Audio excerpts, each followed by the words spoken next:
Vous avez été reçu ce matin à Matignon. Que vous a dit Gabriel Attal? Est-ce que ça va dans le bon sens?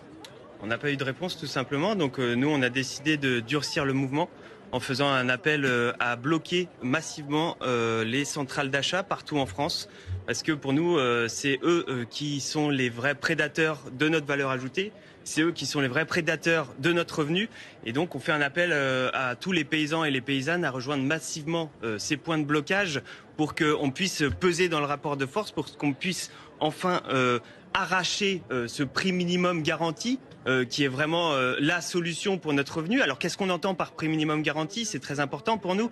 C'est le coût de production plus notre revenu, mais aussi notre couverture sociale.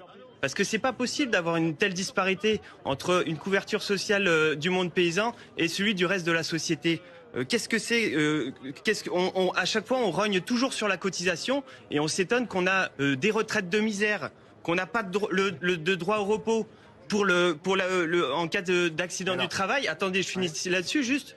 En cas d'accident du travail, il faut savoir qu'on a une indemnité journalière de 24,24 € par jour. C'est même pas un quart, c'est même pas le quart d'un prix d'un salarié d'une journée pour nous remplacer.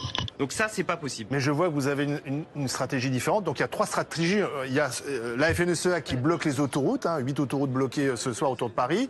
La coordination rurale qui a fait de Rungis cible principale et en quelque sorte, elle a réussi son pari puisqu'elle est en ce moment à Rungis. Il y a eu des interpellations. Et puis vous avez une 3e stratégie, vous, c'est le blocage des centrales d'achat. Mais est-ce qu'entre vous, c'est la guerre entre les 3 organisations syndicales, ou est-ce qu'il y a quand même une coordination au moins? Est-ce que vous parlez?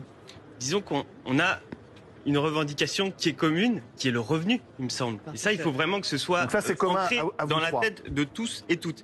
D'ailleurs, on a fait une tribune avec des solutions qui sont globalement partagées par la base, à savoir l'arrêt des traités de libre-échange et ces prix minimum garantis.